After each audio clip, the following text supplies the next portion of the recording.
चलिए दोस्तों, नमस्कार जोहार। एक बार फिर से हम अपना यूट्यूब चैनल पर आप सभी का वेलकम करना चाहेंगे। आज का बात हम करेंगे यानी कि अभी अभी जस्ट हमारा स्कूल जो है ना छुट्टी हो गया है 11 बजे। और जैसे हम बाहर निकले धूप में, ऐसा नहीं लग रहा है कि ये धूप है, बल्कि जो है ना ऊपर से जो है ना आग बरस रही है। तो इस धूप में, इस टेम्परेचर में दोस्तों बाहर जाना मुश्किल ही नहीं, नामुमकिन भी है। तो आप अगर बाहर जाते हैं ऐसे में, तो आपके सिर में हेलमेट होना चाहिए, पैर में जूता होना चाहिए, और आपके पास जो है ना पानी होना चाहिए। अगर भीगा हुआ चना है तो वो आप सेवन कर सकते हैं। सत्तू का पानी जो है ना कहीं बेच रहा है तो आप उसको ले सकते हैं।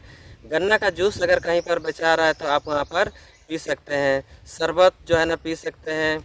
और आम का शरबत अगर मिलेगा तो सबसे अच्छी बात है, वो आप पी सकते हैं।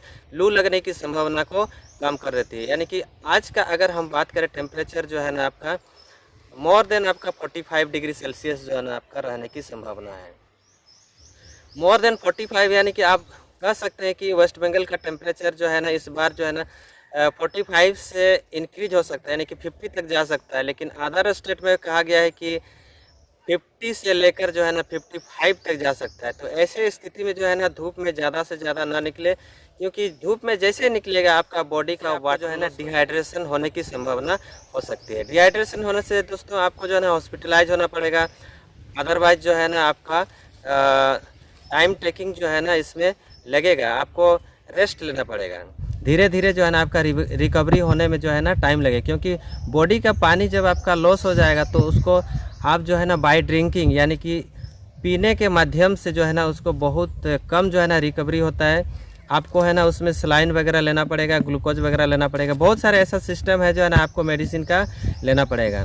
तो चलिए दोस्तों, आज हम आपको बता देना चाहेंगे टेम्परेचर बढ़ने का क्या कारण है। तो आप देख सकते हैं कि यहाँ पर जल जंगल ज़मीन से जो है ना क्या कर रहे हैं, हम प्राकृतिक से जो है ना हम छेड़खानी कर रहे हैं। यानी कि प्राकृतिक के साथ जो है ना मिसबिहेव कर रहे हैं, हम अच्छा बिहेव नहीं कर रहे हैं। क्योंकि जितने भी जंगल है उस जंगल एरिया को हम क्या कर दे रहे, काट रहे हैं। और ज़रूरतमंद की चीज़ों जो होती है लकड़ी से बनती है, उस चीज़ को हम क्या कर रहे हैं, उपभोग कर रहे हैं। ज़रूरतमंद की चीज़ों को जो है ना हम क्या कर रहे हैं, उसका उपभोग कर रहे हैं। यानी कि जंगल की कटाई कर हम भोग विलासिता का ज़िंदगी जो है ना हम जी रहे हैं। तो ज़्यादा से ज़्यादा अगर हम लकड़ी काटेंगे, ज़्यादा से ज़्यादा हम पेड़ काटेंगे, तो इससे जो है ना क्या संभावना हो सकता है, इससे जो है ना पेड़ जो है ना हमारी क्या करती है, CO2 को जो है ना एब्जॉर्ब करती है। और CO2 को एब्जॉर्ब अगर नहीं करेगा तो CO2 जो है ना ज़्यादा से ज़्यादा इस धरती पर बढ़ जाएगा, यानी कि हमारा एटमॉस्फेयर में बढ़ जाएगा। और CO2 की ज़्यादा बढ़ने से क्या होगा, ये जो हमारा सनलाइट है उसको जो है ना ज़्यादा से ज़्यादा ट्रैप करेगी, मतलब पकड़ के रखेगी, स्पेस में जाने से रोकेगी। ध्यान दीजिए, अगर CO2 की लेवल बढ़ जाएगी हमारे एटमॉस्फेयर में तो क्या होगी, ये जो सन से आने वाली किरणें हैं, रोशनी है, उसको जो है ना पकड़ के रखेगी, स्पेस अंतरिक्ष में जो है ना जाने से रोकेगी। तो इस स्थिति में क्या होगा, टेम्परेचर बढ़ेगी। अगर टेम्परेचर बढ़ेगी तो हमारा बहुत सारे जो है ना ग्लोबल वार्मिंग हो सकता है।